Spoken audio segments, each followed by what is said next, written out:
একটা ছেলে বলো, ভাই আল্লাহ দোহাই, এই মুসলমানের বাচ্চা, যদি মার পবিত্র দুধ খেয়ে থাকো, বলো তোমারে আল্লাহ তাআলা নামাজ পড়ার যোগ্যতা তোমার শরীরের মধ্যে দেয় নাই?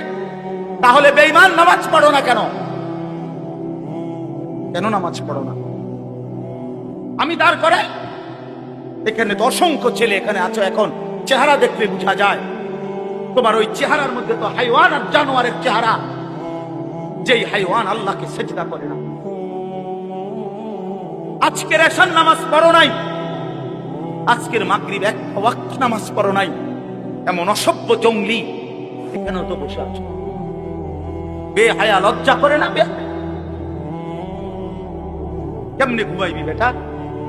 নামাজ না পড়ে যদি ঘুমাও, ফেরেশতা যদি একটা লাথি মারে, ফেরেশতা যদি একটা লাথি মারে, ফজরের নামাজ না পড়ে যে ঘুমাও, ফেরেশতা যদি একটা ঘুমের মধ্যে রেখে লাথি দেন।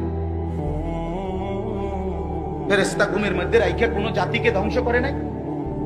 কথা বলেন না কেন?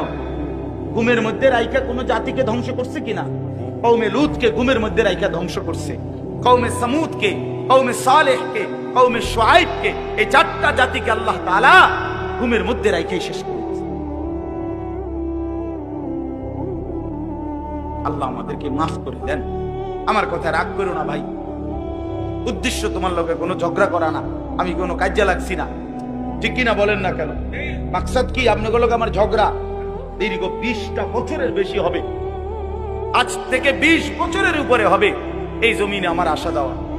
সুখে দুঃখে, আনন্দ বেদনায়, মূল্যায়ন অবমূল্যায়ন, সর্বাবস্থায় আমি আসছি আল্লাহর দয়া। বলেন আলহামদুলিল্লাহ। আলামিন আমার কাছে মাদ্রাসায় গেছে, ভাই আমার অনেক অনেক মহব্বতের ছাত্র। প্রতিটা ঈদ, রমজানের ঈদ, কোরবানির ঈদ, আমার একমাত্র ছাত্র হয় এই ছাত্র, এই আলামিন, হে একমাত্র আমার একজন ছাত্র ব্যতিক্রম, যার একটা আমল আমি সবসময় বলি যে প্রত্যেক ঈদের দিন হয় আর কেউ ফোন করুক বা না করুক, হে আমারে ফোন করে, ভালো আছেন নিউজ। আজিব, এটা তার সবসময় আমল। বহুদিন যাবত আমি দেখছি। আল্লাহ তাআলা উত্তম বিনিময় দান করেন। দিনের পর দিন, বছরের পর বছর শুনলাম, অথচ কিছুই আমি উপলব্ধি করলাম না। এটা ইনসাফ না। আল্লাহর কথা মানুষের পরিবর্তনের জন্য, এই কোরআনের কথাগুলো আমাদের জিন্দেগি বদলাবার জন্য। মসজিদে জুমার নামাজে প্রত্যেক জুমায় বয়ান হয়, 1 বছরে 52 সপ্তাহ।